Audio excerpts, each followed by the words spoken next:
नमस्कार, मैं हूं Mamta Verma. DAV e learning classes में आपका हार्दिक स्वागत है। हम अध्ययन कर रहे हैं बीए द्वितीय वर्ष के लिए। हमारी एक कविता चल रही थी। रीतिकाल के कवि हैं कवि देव। तो देव की कविता हम पढ़ रहे थे, तो उसका एक भाग हमने पहले कर लिया था। कुछ भाग प्रेम माधुरी उनका एक बुक है, किताब है उनकी, तो उसी को हम पढ़ रहे थे। प्रेम माधुरी का प्रसंग उसमें चल रहा था, तो उसी कविता को, काव्य को हम कवि देव की आगे रखते हैं। तो इस कविता को पढ़ने से पहले, शुरू करने से पहले हम जान लें कि कवि देव हैं वो रीतिकाल के कवि हैं, रीतिकालीन, और इन्होंने राधा और कृष्ण को आधार बनाकर प्रेम काव्य इन्होंने लिखा गया है। श्रृंगारिक काव्य इस युग में अधिक लिखा गया है। तो हम आज पढ़ने जा रहे हैं कवि देव की प्रेम माधुरी प्रसंग से संबंधित जो कविता है वो। भोर ही भोन में भावतो आवत, प्यारी चिते के इते द्रग फेरे, बाल बिलोक के लाल कहो कुछ, कहे ते लाल बिलोचन तेरे, बोल उठी सुन के तिये बोल, सुदेव कहे कति कोप करे, काहू के रंग रगे रंगे दृग रावरे, रावरे रंग रंगे दृग मेरे। इसमें क्या है कि सुबह होते ही, सुबह प्रातः काल के समय ही, जब नायक है नायिका के घर आते हैं, किसी काम से घर आते हैं, सुबह ही भोर ही भोन में भावतो आवत, कि सुबह ही भोर के समय ही जो नायक है नायिका के घर आते हैं, प्यारी चिते के इते द्रुग फेरे, और नायिका ने उनकी ओर देखकर अपनी प्यार भरी आंखें झुका लेती हैं। बाल बिलोके के लाल कहो कुछ, कहते लाल बिलोचन तेरे, प्रतीक्षा में उनकी जो नेत्र हैं नायिका के वो लाल हुए पड़े हैं, पहले से ही लाल हैं क्योंकि वो नायक की प्रतीक्षा कर रही हैं। बाल बिलोके के लाल कहो कुछ, कहते लाल बिलोचन तेरे। तो नायक है नायिका के नेत्रों की ओर देखकर कहता है कि तुम्हारे नेत्र इतने लाल कैसे हैं। तो नायिका कहती है बोल उठी सुन के दिए बोल, और वो नायक के बोल सुनकर बोल उठती है, सुदेव कहे अति कोप करे। तो फिर आप इतना क्रोधित होकर क्यों पूछ रहे हैं कि तेरे नेत्र लाल कैसे हैं? कि नायक को एक भ्रम होता है कि कहीं ये क्रोधित तो नहीं है नायिका, तो क्रोधित होकर क्यों पूछ रहे हैं आप मुझसे। काहू के रंग रंगे दृग रावरे, रावरे रंग रंगे दृग मेरे। तो नायिका कहती है कि आपके जो नेत्र हैं वो तो किसी भी रंग में रंगे जा सकते हैं, लेकिन जो मेरे नेत्र हैं वो तो केवल आपके ही रंग में ही रंगे हुए हैं। काहू के रंग रंगे रंग रावरे, कि आपके नेत्र तो हे रावरे किसी के भी रंग में रंगे जा सकते हैं, लेकिन मेरे नेत्र हैं वो क्रोध से लाल नहीं हैं, बल्कि रावरे के रंग में, आप ही के रंग में रंगे हुए मेरे नेत्र हैं। अगला दोहा इनका है, एक तू ही वृषभानु सुता, अरु तीनी है ते वे जू समेत सची हैं, ओरन के तिक राजिन के कवि राजन के रचनाएं बची हैं। देवी रमा कवि देव उमा, ये त्रिलोक में रूप की राची मची है, पेवर नारी महासुकुमारी, ये चार विरंची विचारी रची हैं। तो इसमें राधा के रूप के सौंदर्य का वर्णन इसमें कवि देव कर रहे हैं। एक तू ही वृषभानु सुता, एक तो राधिका तुम इतनी सुंदर हो, और वो तीन ही वे, और वो तीनों इंद्राणी सहित तीनों देवियां, इतना सुंदर रूप है तुम्हारा। ओरन के तीन राजन की, और ना जाने कितने करोड़ों राजाओं के कवि राजन की रचनाएं बची हैं, और जो करोड़ों राजा हैं उनके जो कवि हैं, कविताएं रचने वाले, उन्होंने आपके रूप का बखान किया है।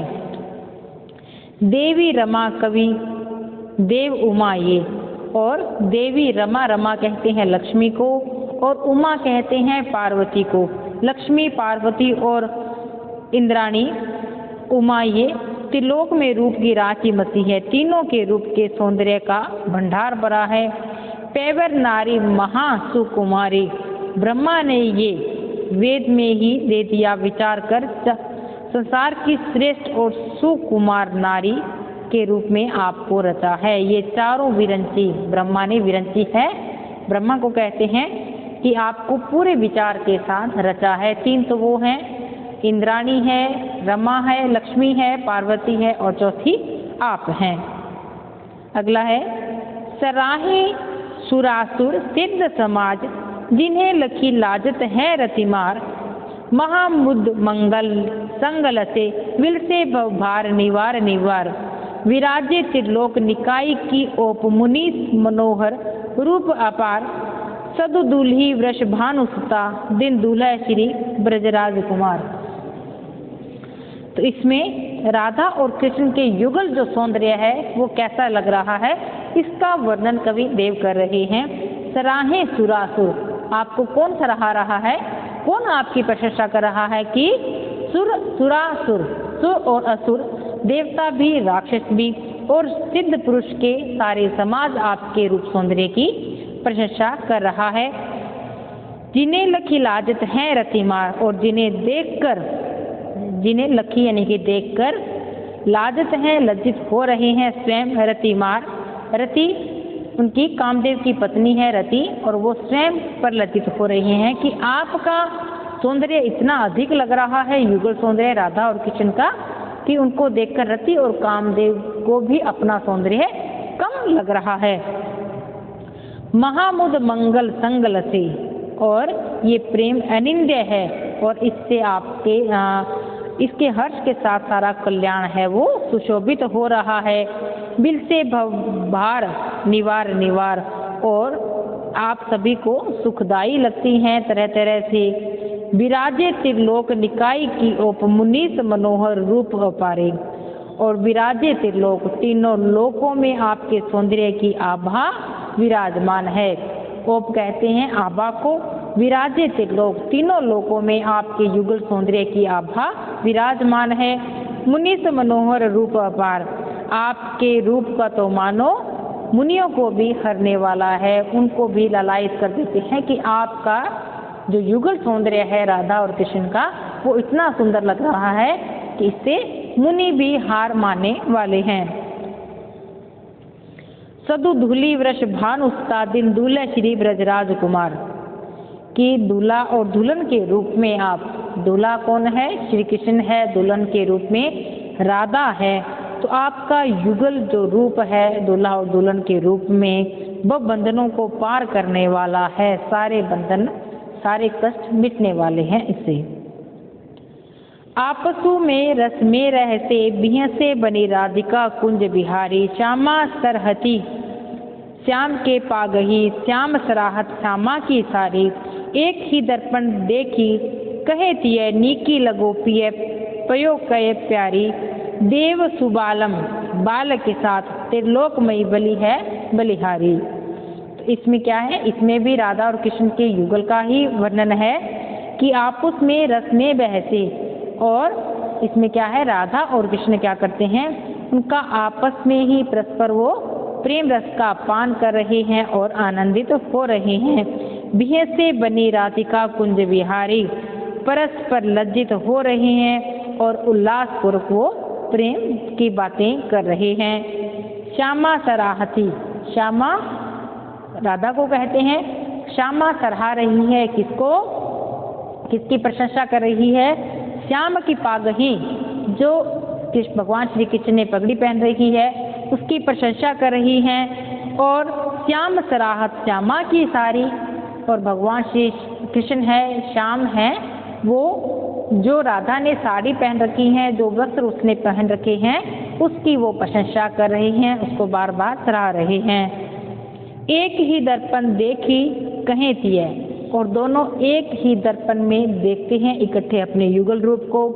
नीके लगी पिय प्यो कहे प्यारी, राधा और रूप का ये दोनों का ये दर्पण में जब देख रहे हैं वे बेहद ही सुंदर लग रहे हैं। देव सुबालम बाल के साथ त्रिलोकमयी बलि है बलिहारी, उनका सुंदर जो एक ही दर्पण में उनकी सुंदर युगल सौंदर्य को देखकर तीनों लोकों की शोभा उन पर निछावर की जा सकती है। कविदेव कहते हैं कि दोनों का युगल सौंदर्य को देखकर, उनको एक साथ देखकर जो तीनों लोगों का जो शोभा है वो भी मैं उस पर निछावर कर दूं कि राधा और कृष्ण युगल रूप में इतने सुंदर और सुशोभित हो रहे हैं।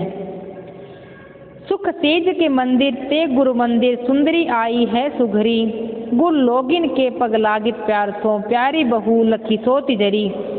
कवि देव ऐसी ईस करो तुम, कोटि बरीस लो शीस धरी, पिए के हिये में बसियो नित ही, बड़ भागिन भाग सुभाग भरी। इसमें क्या है कि नायिका है, सुबह उठकर आती है, अपने शैया के जो शैया को छोड़कर नीचे आती हैं, सास ससुर के पास आती हैं, गुरुजनों का आशीर्वाद लेती हैं, उसका वर्णन इसमें दिखाया गया है।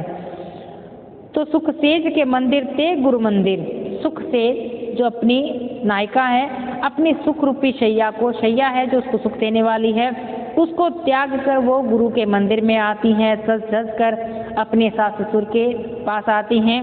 सुंदरी आई गई सुघरी, और सुंदर सुंदर बनकर, सुंदर आभूषणों को पहनकर सुंदरी अपने गुरुजनों, अपने परिवारजनों के पास वो आती है, उनके घर में आती है। गुरु लोगिन के पग लागित प्यार सो, और गुरु के और पारिवारिक जो सदस्य हैं बड़े, उनके चरण स्पर्श करती हैं। प्यारी बहू लखी सो तिजरी, बहुत ही प्यारी लग रही हैं वो बहू, और नायिका बहुत ही सुंदर लग रही हैं। उसको देखकर उसकी जो सौतने हैं वो जल रही हैं। कवि देव असीसत ईस करो तुम, और उनकर गुरु आशीर्वाद उनको दे रहे हैं कि कोटि बरीस लो शीस भरी, और तुम करोड़ों वर्ष तक जीवित रहो, ये गुरु उनके आशीर्वाद दे रहे हैं। पिए के हिये में बसिए नित ही, और तुम सदैव ही पिए के हृदय में वास करती रहो।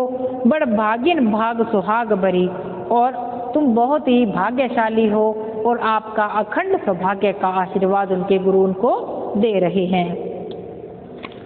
श्री बीदी बानी जो वेद बखानी, पुराननी जो शिव संग भवानी, जो कमला कमलापति के संग देव सची सची सुखदानी। दीप शिखा ब्रज मंदिर सुंदरी, जागती ज्योति चहु युग जानी। सिद्धि की साधिका साधु समाधिका, सो ब्रजराज की राधिका रानी। इसमें क्या है कि राधा और कृष्ण का जो युगल सौंदर्य है उसकी तुलना की गई है कि श्री बीदी बानी जो वेद बखानी, कि ब्रह्मा द्वारा वेदों में सरस्वती का बखान किया जाता है। जिस प्रकार से ब्रह्मा द्वारा सरस्वती का जिस प्रकार से वेदों में बखान किया जाता है, पुराणों में क्या बखान किया जाता है, शिव और पार्वती का बखान किया जाता है, उनके रूप सौंदर्य को युगल के, और जो बखान किया जाता है कमला के साथ विष्णु शोभित होते हैं, और देव सची सची सुखदानी। इस प्रकार इंद्र को सुख देने वाली इंद्राणी का महत्व है। उसी प्रकार से दीप शिखा ब्रज मंदिर सुंदरी, जागती ज्योति जो चहु युग जानी। उसी प्रकार से ब्रज में किस प्रकार से शोभित हो रही हैं, जैसे ब्रज के एक मंदिर में एक सुंदर सा दीपक की ज्योति हो, उस प्रकार से ये राधिका सुशोभित हो रही है, और उसकी ज्योति है वो चारों तरफ फैल रही है। सिद्धि की साधिका साधु समाधिका, सो ब्रजराज की राधिका रानी। समस्त सिद्धियों को साधने वाली, साधकों की तपस्या है, ब्रज की राधिका है, और सबको ये मन वांछित फल देने वाली हैं। जब से कुंवर कान्हा रावरी कला निधान, कान परी बानी बाके सुजस कहानी सी।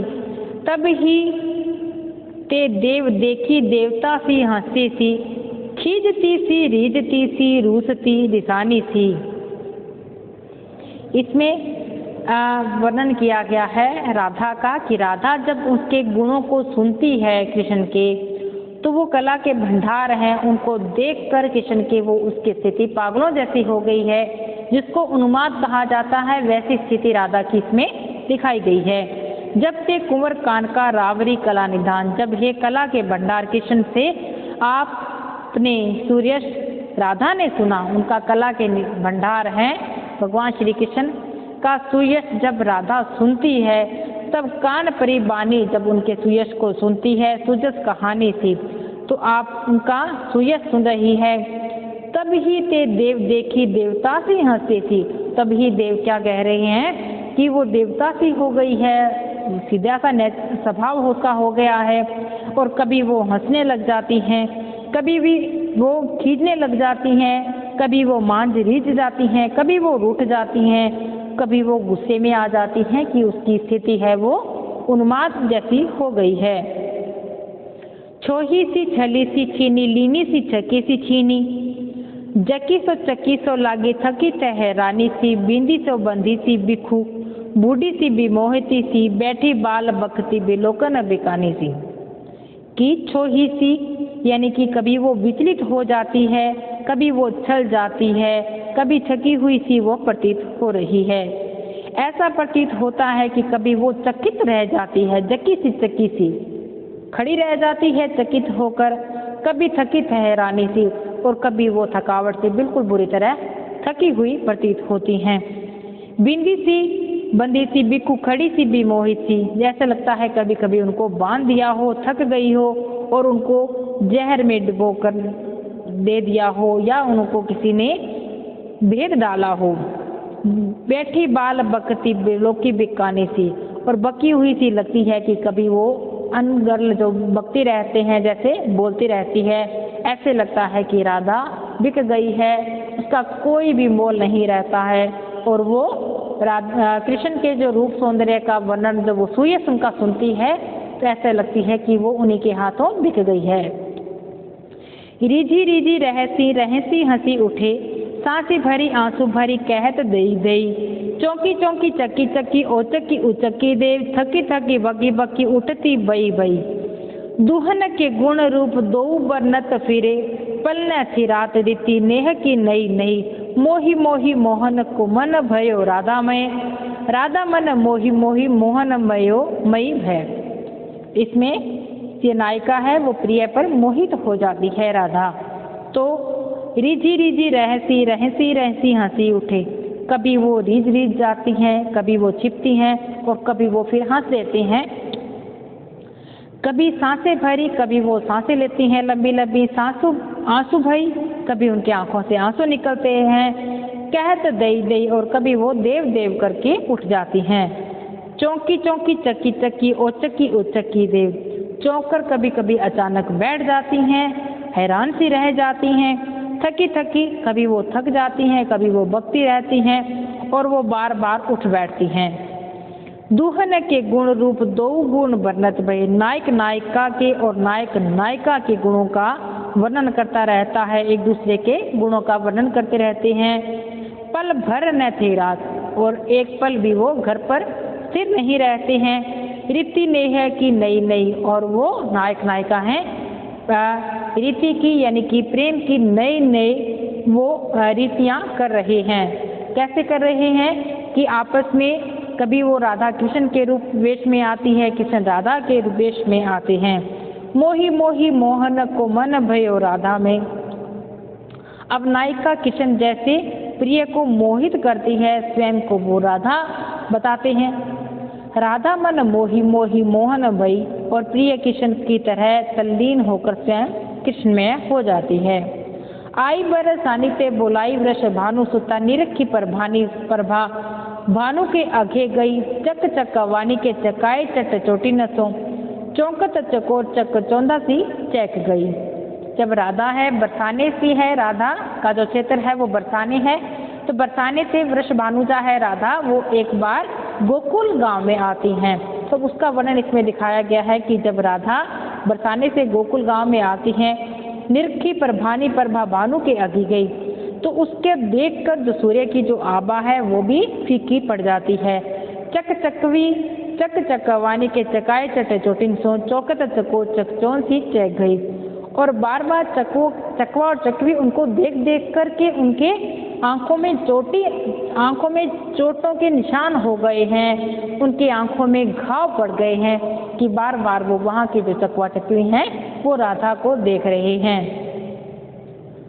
नंदजू के नैन आनंदमयी, नंदजू मंदिर न चंदमयी के छह गई, कंजनी कलिनमयी कुंजती अलिनमयी, गोकुल की गलिन में नलिनमयी के गई, और नंद पुत्र जो कृष्ण है उसके नेत्रों को राधा ने आनंद का संचार कर दिया है। नंद जो मंदिर में और नंद जी का जो घर है उसमें उसकी जो आभा है वो इतनी छा गई है कि जैसे चांदनी आभा आ गई हो। चांदनी रात का जैसे आभा छा जाती है उसी प्रकार राधा के आने से हो गया है। कंजिन कलीनमयी गुंजती अलीनमयी की चारों ओर से जो पक्षी हैं वो चहचहाने लग जाते हैं राधा जब भोर के समय वहाँ पर आती हैं, और जो भंवरे हैं वो गुंजार करने लग जाते हैं। गोकुल की गलीन नलिन के गाई भई, और के गोकुल का जो गांव है गलियों में कमल की कलियां हैं वो खिल जाते हैं। सारा जो गोकुल का जो क्षेत्र है वो कमलमयी हो जाता है, नलिनमयी के गई। राधा के आगमन से सारे गोकुल की गलियां हैं वो कमलमयी हो गई हैं।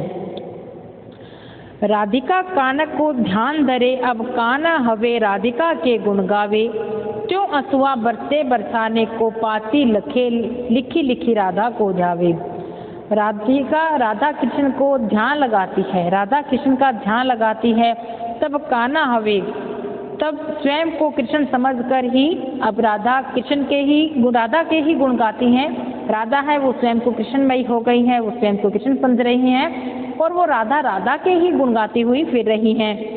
क्यों आंसुआ बरसाने को आंखों से आंसू नहीं बहने लगते हैं, पाती लिखे लिखी राधिका दोयावे, और वो पत्र को लिख लिख कर राधा के नाम से ही वो पत्र लिख रही है।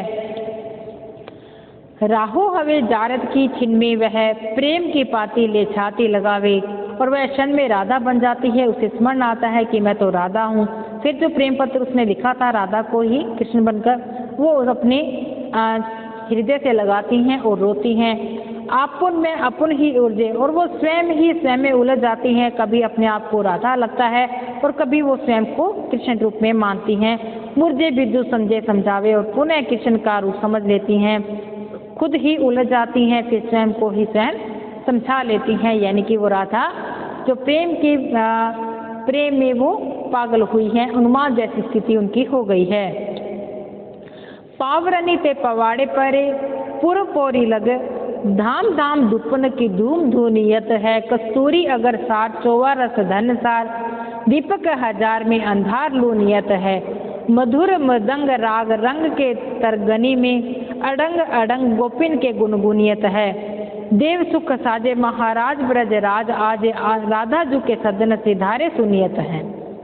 तो इसमें बरसाने से जब राधा आई हुई है, यहाँ पर गोकुल गांव में आई हुई है, तो उसके जब वो आई है तो पलक पावड़े बिछाए गए हैं। राधा के बरसाने से जब वो निकलती हैं तो गोकुल तक सभी के पलक पावड़े, यानी कि सभी उसकी प्रतीक्षा में उसके पलक पावड़े बिछा रखे हैं। धाम धाम धूपन के धूम धूनियत है, प्रत्येक घर में धूप अगरबत्ती की गई है, ताकि सुंदर सुंदर वातावरण वहाँ का हो गया है। कस्तूरी अगर सार चौवा धन सार, कस्तूरी का अगरबत्ती जिससे बनती है, और चौबा जो रस है उसके दीपक जलाए रहे हैं, दीपक जले हुए हैं, ताकि चारों ओर बेहद ही सुगंधित वातावरण वहाँ का बना हुआ है, क्योंकि वहाँ पर आज राधा आई है।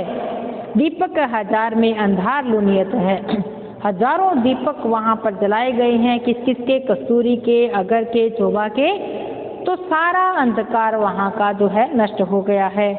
मधुर मृदंग राग अंग के तरगनी में, अडंग अडंग गोपिन के गुणलनियत हैं, और मृदंग की सुंदर सुंदर ध्वनियाँ की रागनियाँ लहरें उठ रही हैं अडंग अडंग गोपिन के, और जगह जगह पर गोपियों के सुंदर सुंदर गुणों को गाया जा रहा है। देव सुख साजे महाराज वृष राज आजे, आज सबको सुख देने वाले महाराज कृष्ण के घर राधा आई है।